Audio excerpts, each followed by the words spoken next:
Miaou les chatons, ça fait plaisir de vous retrouver. On va faire un petit peu de théorie ce matin, cet après-midi, ça dépend quand tu regardes la vidéo, ou ce soir, ou cette nuit à 3h30, mais j'espère pas.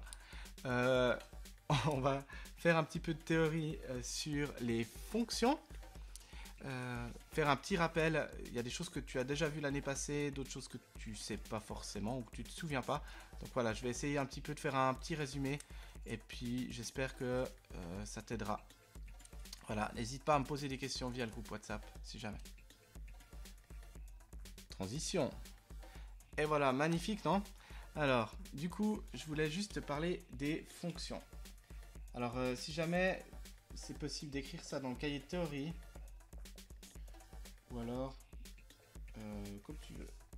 Voilà, les fonctions. On voit quelque chose? On voit que dalle. Bon, j'écris plus gros pour la suite. Alors, les fonctions. On va parler des 3 représentations de fonctions.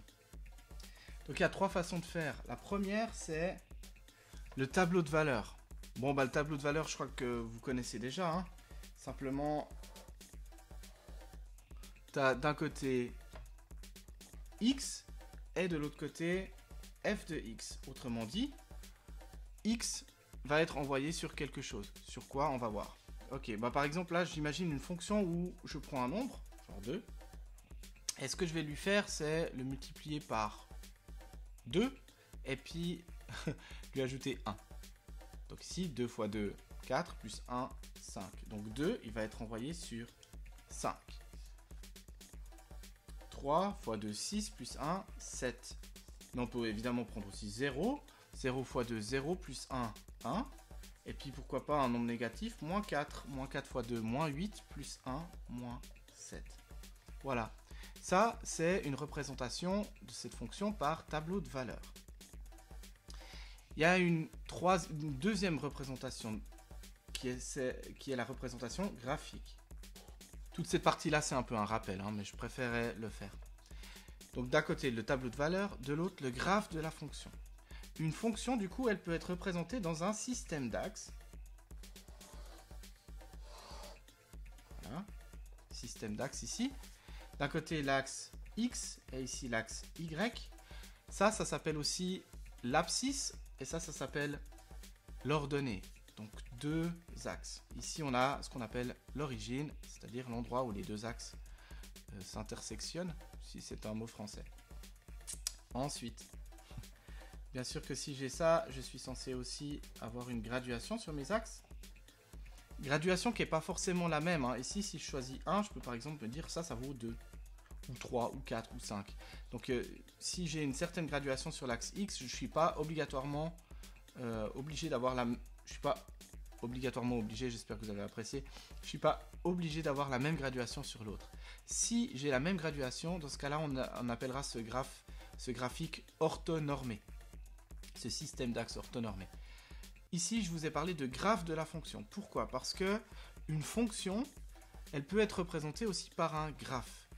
Le graphe de la fonction qu'on peut noter comme ça,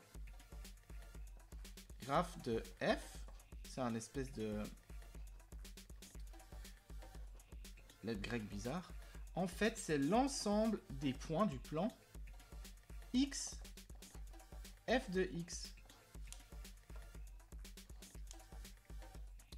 Donc, ça veut dire quoi? Ça veut dire que maintenant, ce qu'on va représenter, c'est les points qui ont comme première coordonnée un nombre, x, et comme deuxième coordonnée, ce sur quoi x a été envoyé à travers cette fonction f.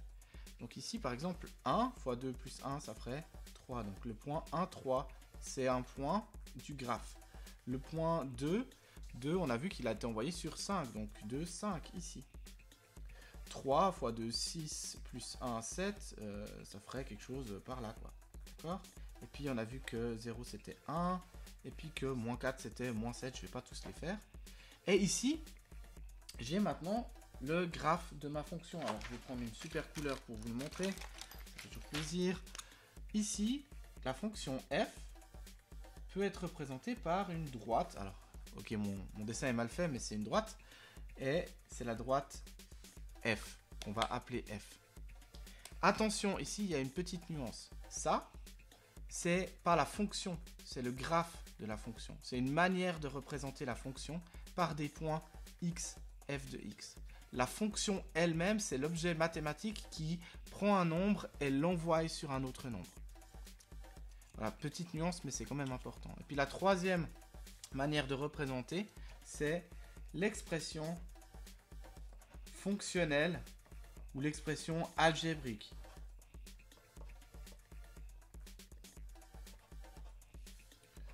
L'expression fonctionnelle. Alors l'expression fonctionnelle, elle, elle dit vraiment ce que fait la fonction. Elle va donner une formule, une espèce de voilà qu'est-ce que je fais. Donc, plein de manières d'écrire cette expression. Je vous donne la version la plus... Enfin, une des versions assez complètes.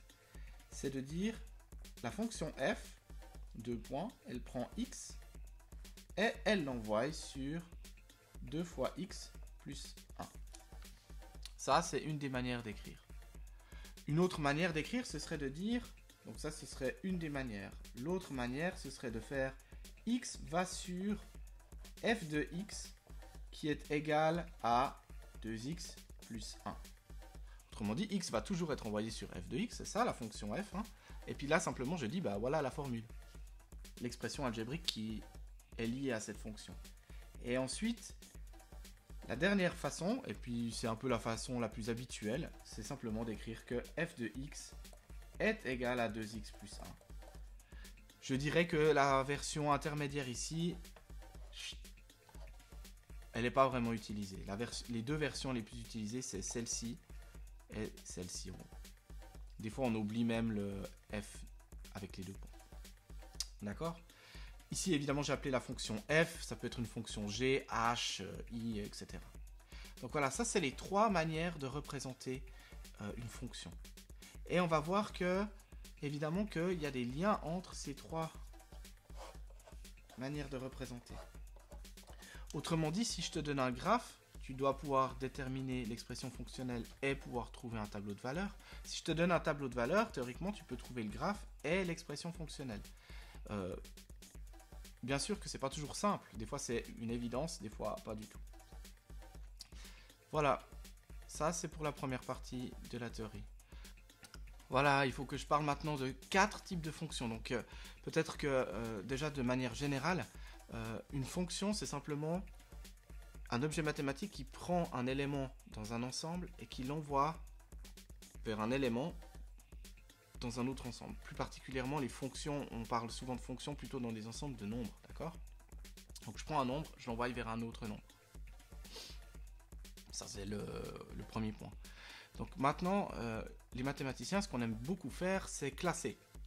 Classer les choses, essayer de voir des propriétés, certains objets mathématiques. Ah tiens, c'est marrant, ceux-là, ils ont tous cette propriété. C'est ce qu'on a fait par exemple avec les quadrilatères. Hein. Ah ouais, telle propriété, ah bah on va appeler ça des parallélogrammes. Ah bah ces propriétés-là, on va les appeler des rhomboïdes. Telle ou telle propriété, ah c'est des trapèzes. Voilà, ça permet de classer. Et en fait, on aime énormément faire ça en maths. Ben ici, c'est exactement ce qu'on va faire. On va classer les fonctions. Alors pour classer les fonctions, il existe des myriades de classes de fonctions différentes. Et ici, je vais vous parler de 4 types de fonctions différentes. Les 4 premiers types qu'on étudie en général à l'école. En fait, c'est de la triche. Il n'y a pas 4 types de fonctions. Ici, je vais vous en présenter en fait que 2. C'est bizarre de dire ça comme ça. Hein. Les fonctions affines, c'est toutes les fonctions dont la représentation graphique est une droite. Cette fonction, c'est une fonction affine. Cette fonction, c'est une fonction affine. Cette fonction, ou plutôt la fonction derrière cette représentation graphique, évidemment, c'est une fonction affine. D'accord? Donc ici, j'ai un tas de fonctions qui sont des fonctions affines.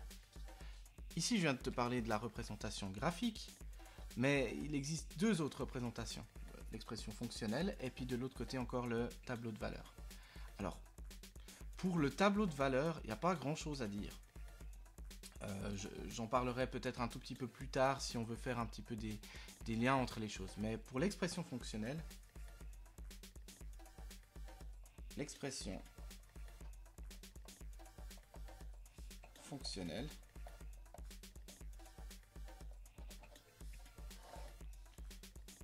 c'est toujours x va sur a fois x plus b, où a virgule b sont des nombres.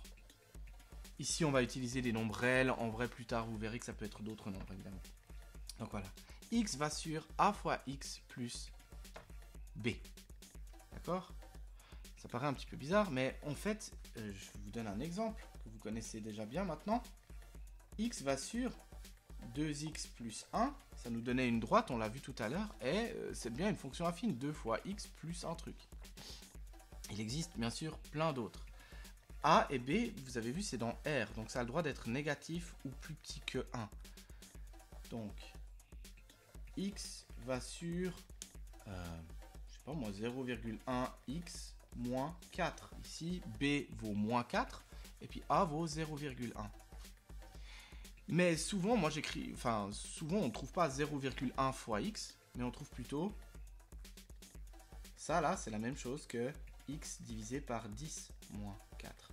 Ça aussi, c'est une fonction affine. Évidemment que c'est mis a fois x et que, comme diviser, c'est multiplier par l'inverse, on peut aussi l'écrire sous la forme d'une division. Et en fait, c'est comme multiplier par l'inverse de 10 qui vaut 0,1. Voilà. Je ne vais pas faire de petits rappels sur l'inverse, mais regardez dans votre cahier de théorie, ça doit être écrit. Ça marche? Ça, c'est toutes les fonctions affines. Je dis ça marche, mais vous ne pouvez pas me répondre. Alors, j'espère que ça marche. Ensuite, les fonctions affines. Il me reste 2 sous-cas dans les fonctions affines. Vous avez vu que c'est x va sur ax plus b. En fait, a ou b, ils sont dans R. Donc c'est tout à fait possible d'avoir A et B qui valent 0. Alors, le premier cas, c'est les fonctions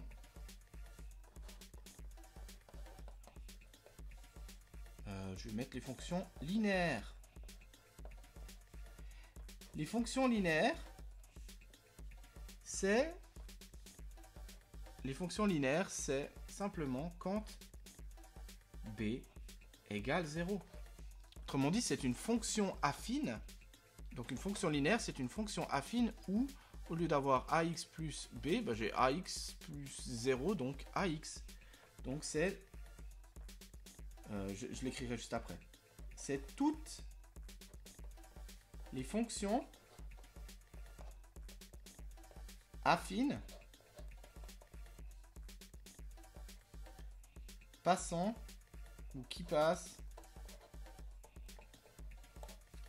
par l'origine. Pour rappel, l'origine c'est 0, 0.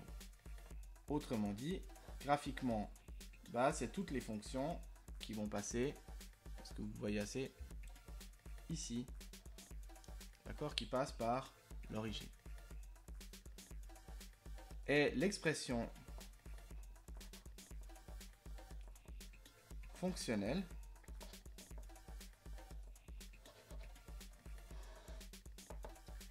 eh bien, l'expression fonctionnelle, comme je vous l'ai dit, c'est x va sur a fois x plus 0, du coup, a fois x. Ce nombre ici, c'est ce qu'on va appeler le facteur de linéarité ou le facteur de proportionnalité. Ici, là-haut, je ne les ai pas encore notés, mais A, vous pouvez noter que c'est la pente et que B, c'est l'ordonnée. Vous vous souvenez, l'ordonnée, c'est l'axe Y, hein, ordonnée à l'origine. Soit dans une prochaine vidéo, soit tout à l'heure, je vous en reparlerai. Voilà, il me reste le dernier cas. Alors, le dernier cas, je vais le faire ici. Les fonctions.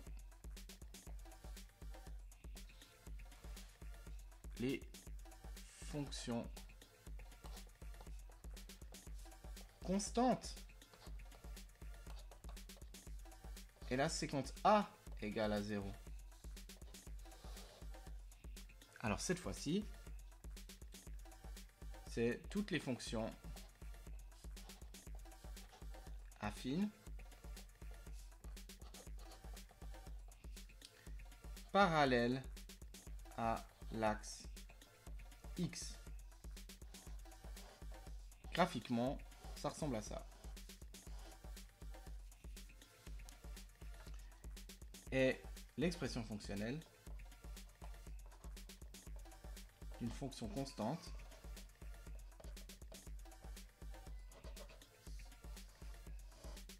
c'est x va sur b. Autrement dit, x va sur un nombre. Un exemple, x va sur 5. Ça, dans un tableau, ce serait, si je dis que c'est la fonction f, dans un tableau, c'est simplement qu'ici, dans cette colonne, j'aurai toujours que 5. 0 va être sur 5, 1 va sur 5, 25 va sur 5, moins 3 va sur 5. C'est une fonction constante qui envoie constamment sur le même nombre. À l'inverse ici, évidemment que on est dans un cas linéaire. Ça, c'est le facteur de linéarité, je vous l'ai dit. C'est aussi, toutes les fonctions linéaires sont liées à des situations proportionnelles. Donc, c'est aussi le facteur proportionnalité. Voilà. Vous avez vu en titre, c'est mis 4 types de fonctions. Il me reste un type de fonction à vous présenter. Et c'est ce que je vais faire maintenant. Voilà, rebonjour. Les fonctions quadratiques. Les fonctions quadratiques, elles, sont liées à un polynôme du deuxième degré. C'est quoi un polynôme du deuxième degré? Ça veut dire que, simplement, x va sur un nombre fois x carré plus un nombre fois x plus un nombre. Ça, c'est un polynôme du deuxième degré. Je vous rappelle que les degrés dans un polynôme, tu prends le monôme le plus haut et tu regardes le degré de ce monôme et c'est ça qui te donne le degré du polynôme. Donc ici, c'est un polynôme du deuxième degré. D'accord? La représentation graphique d'une fonction quadratique, c'est toujours une parabole.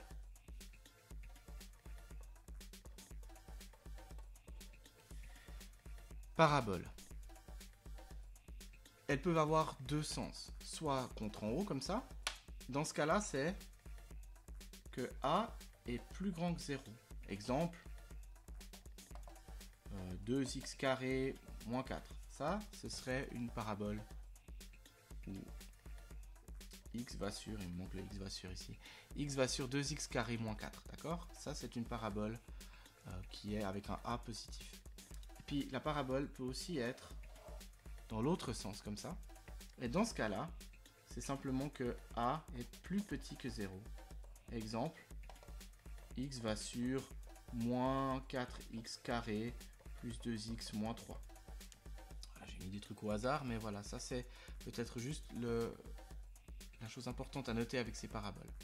Donc voilà, avec ça, vous avez déjà les 4 types de fonctions. Je rappelle, affines, dont certains cas spéciaux sont linéaires et constantes.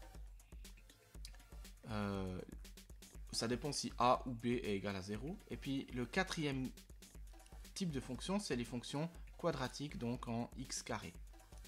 Voilà, pour le moment, on va déjà classer ces 4-là, ces 4 types. Et pour tous les autres types, je crois que dans tous les exercices, on vous dit de les classer dans un gros sac de autres.